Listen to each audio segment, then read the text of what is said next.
அன்புக்குரிய சகோதர சகோதரிகளே, ரொம்ப சின்ன சூறா, சொல்ல போனால் 4 ஆயத்துகள் தான். அந்த சூறாவில் சொல்லப்பட்ட எழுத்துக்கள் மட்டும் வெறும் 47 லெட்டர்ஸ் தான். 47 எழுத்து தான் அந்த சூறாவிலே. ஆனால் அந்த 4 வசனங்கள் 47 எழுத்துக்களை கொண்ட அந்த சூறா எவ்வளவு பெரிய பொக்கிஷம் தெரியுமா? நம்மிலே பலருக்கு அது மனப்பாடம். சொல்ல போனால் இரவில் தட்டி எழுப்பி அதை ஓதுங்க, அந்த சூறா ஓதுங்கனாலும் கூட தூக்கத்திலே கண்ணை மூடிக்கிட்டே அந்த சூறா ஓதுவோம். அந்த அளவுக்கு மனப்பாடம்.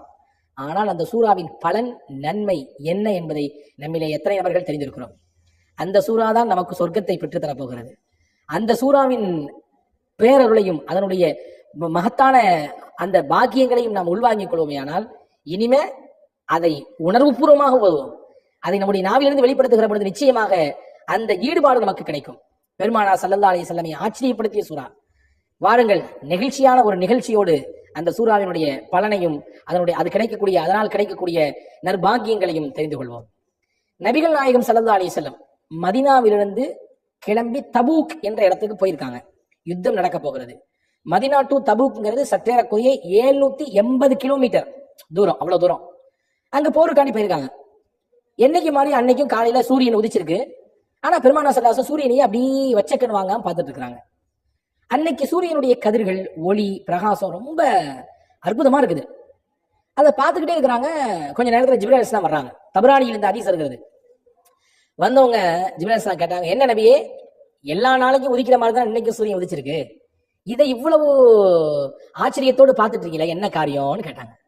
இப்போ ஸல்லல்லாஹு அலைஹி வஸல்லம் இன்னைக்கு கொஞ்சம் வித்தியாசமா இருக்குது, பேரொளி ரொம்ப அழகா இருக்குது, அந்த சூரியனுடைய அந்த கதிர்கள் கண்ணை பறிக்கவே இல்லை, ரொம்ப அழகா இருக்குது பாக்குறதுக்கு, என்ன ஏதோ புதுமையான ஆச்சரியமான நிகழ்ச்சி நடந்திருக்கிற மாதிரி எனக்கு மனசு உள்ளத்துல சொல்லுது அப்படின்னு சொன்ன உடனே ஜிப்ரீல் அலைஹிஸ்ஸலாம் சொன்னாங்க, ஆமா உண்மைதான், நீங்க சொல்றது உண்மைதான். உங்கள் தோழர் முஆவியா இப்னு முஆவியா அல் முஸனி ரலியல்லாஹு அன்ஹு அவர்கள் மதீனாவிலே இறந்து போய்விட்டார்.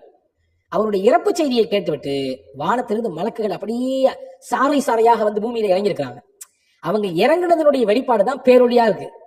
ஏன்னா மலக்குமார்கள் என்பவர்கள் ஒளியினால் படைக்கப்பட்டவர்கள். நாம எல்லாம் வந்து மண்ணு, ஆனா மலக்குகள் எல்லாம் ஒளியினால் படைக்கப்பட்டவர்கள். அந்த ஒளியினால் படைக்கப்பட்ட மலக்குகள் பூமிக்கு வந்ததினாலே சூரியனுடைய ஒளியும் பிரகாசமாக இருக்குது அப்படின்னு சொல்லிட்டு ஜிப்ரீல் அலைஹிஸ்ஸலாம் சொன்னாங்க, நபியே, மதீனாவில் இருக்கக்கூடிய உங்கள் தோழர் முஆவியாவை பார்க்க ஆசைப்படுகிறீர்களா என்று கேட்டாங்க. ரசூலுல்லாஹ் ஆமா ஆசைப்படுறேன். உடனே முஹம்மது ஸல்லல்லாஹு அலைஹி வஸல்லம் அவர்களுக்கு ஜிப்ரீல் அலைஹிஸ்ஸலாம் அங்கே மதீனாவில் இறந்து இருக்கக்கூடிய முஆவியா லைஸி ரலியல்லாஹு அன்ஹுடைய அந்த ஜனாசாவை, அந்த தீதாரை பூமியை சுருக்கி காண்பிக்கிறார்கள். இதுவெல்லாம் சாத்தியம். நபிகளின் வரலாற்றில் எக்கச்சக்கமான நிகழ்ச்சிகள் இப்படி எல்லாம் நடந்திருக்கிறது. அல்லாஹ் முஅஜிஸா என்ற அடிப்படையில் பெருமானார் ஸல்லல்லாஹு அலைஹி வஸல்லமுக்கு பல விஷயத்தை வெளிப்படுத்தி காட்டியிருக்கிறார். அதெல்லாம் நம்ப வேண்டும், ஏற்றுக்கொள்ள வேண்டும். அதுதான் மூமினுடைய முக்கியமான நம்பிக்கையில் கட்டுப்பட்டது. ஜிப்ரீல் அலைஹிஸ்ஸலாம் அப்படியே பூமியை சுருக்கி காண்பிக்கிறார்கள். 780 கிலோமீட்டருக்கு அப்பால் இருக்குது மதீனா. முஆவியா ரலியல்லாஹு பாக்குறாங்க, முகமெல்லாம் அப்படியே பிரகாசமா இருக்குது. இப்ப ஸல்லல்லாஹு அலைஹி வஸல்லம் சொல்றாங்க, அவருக்கு நான் ஜனாசா தொழுவைக்கணும்னு ஆசைப்படுறேன், தாராளமா தொழுவைக்கலாமே, தொழுவைங்க, இங்க இருந்து தொழுவைங்க என்று ஸல்லல்லாஹு அலைஹி வஸல்லமுக்கு ஜிப்ரீல் அலைஹிஸ்ஸலாம் சொல்ல, பெருமானார் ஸல்லல்லாஹு அலைஹி வஸல்லம் முஆவியா இப்னு அபி முஆவியா லைஸி ரலியல்லாஹு அன்ஹு தபூக்ல வச்சு ஜனாசா தொழுவைக்கிறாங்க. ஜனாசா தொழு வச்சா அங்க சஹாபாக்களும் கலந்துக்கிறாங்க. 2 சஃப் மலக்குகளுடைய கூட்டம் கலந்துக்குது. ரசூலுல்லாஹ் அவருக்கு ஜனாசா தொழுவைக்கிறாங்கன்னு கேள்விப்பட்டு மலக்குகள் ஏற்கனவே வந்திருக்காங்கல்ல, இங்க வந்து கலந்துட்டாங்க ஜனாசால. 2 சஃப்னா நம்ம பள்ளிவாசல் சஃப் நம்ம கணக்கு பண்ணக்கூடாது. அங்க ஒரு சஃப்ல 70,000 மலக்குகள் நின்னாங்க. அப்ப 2 சஃப்னா 140,000 மலக்குமார்கள் கலந்து கொண்டு அவருடைய இறுதி பயணத்திற்காக வேண்டி துஆ செய்தார்கள். எவ்வளவு பெரிய பாக்கியம்! அவருடைய இறப்பு செய்தியை கேட்டு மலக்குகள் வர்றாங்க. ஜிப்ரீல் அலைஹிஸ்ஸலாம் வந்து ரசூலுல்லாஹ்வுக்கு அறிவிப்பு செய்றாங்க. ரசூலுல்லாஹ்வுக்கு பூமி சுருக்கி அவருக்கு நபிக்கு காட்டப்படுகிறது அவருடைய அந்த தீதாரை. பெருமானார் ஸல்லல்லாஹு அலைஹி வஸல்லம் துஆ செஞ்சு தொழ வைக்கிறாங்க. அந்த தொழுகையில பங்கெடுப்பதற்காக 2 சஃப் நிறைய மலக்குகள் வர்றாங்க. இவ்வளவு பெரிய பாக்கியம் எல்லாம் முடிஞ்ச பின்னாடி பெருமானார் ஸல்லல்லாஹு அலைஹி வஸல்லம் ஜிப்ரீல் அலைஹிஸ்ஸலாம் இடத்திலே கேட்டார்கள், பிமா நால அல் மன்சிலத ஹாதிஹி, இந்த முஆவியா இப்னு அபி முஆவியா லைஸி இந்த பெரிய பாக்கியத்தை, இந்த பெரிய விஷயத்தை எவ்வாறு பெற்றுக்கொண்டார்? மலக்குகள்லாம் வந்து பங்கெடுக்கிறாங்கன்னா சாதாரண விஷயம் இல்லையே. ஒருவருடைய மரணத்திலே ஒரு பெருங்கொண்ட கூட்டம் பங்கெடுத்தாலே நமக்கு எவ்வளவு ஆச்சரியமா இருக்கு. எவ்வளவு பெரிய மக்கள், எவ்வளவு கூட்டம் வந்துருச்சு, அவருக்காண்டி எவ்வளவு பேர் துஆ செஞ்சாங்க அப்படின்னு சொல்லி நம்ம ஆச்சரியப்படுறோம், அவரை நினைச்சு பெருமைப்படுறோம் இல்லையா? இப்போ ஒருத்தருடைய மௌத்த கேள்விப்பட்டு மலக்குகள் வந்து இறங்கி நின்று துஆ செய்றாங்க. ஜிப்ரீல் வந்து ரசூலுல்லாஹ்க்கு செய்தி சொல்றாருன்னா எவ்வளவு பாக்கியமான ஆளு. அப்ப எப்ப ஏதோ ஒரு முக்கியமான விஷயம் ஒரு வாழ்க்கையில இருக்குது. ரசூலுல்லாஹ் கேட்டாங்க, என்ன விஷயம், எதனால இந்த மாதிரியான அந்தஸ்து அவர் பெற்றாரு? அப்பதான் ஜிப்ரீல் அலைஹிஸ்ஸலாம் சொன்னாங்க, நம்ம எல்லாத்துக்கும் பாடம் இது, பிஹுப்பி குல் ஹுவல்லாஹு அஹத், குல் ஹுவல்லாஹு அஹத் என்று துவங்கக்கூடிய அந்த சூறாவை அவர் ரொம்ப லவ் பண்ணாரு, ரொம்ப பிரியப்பட்டார் அந்த சூறாவை.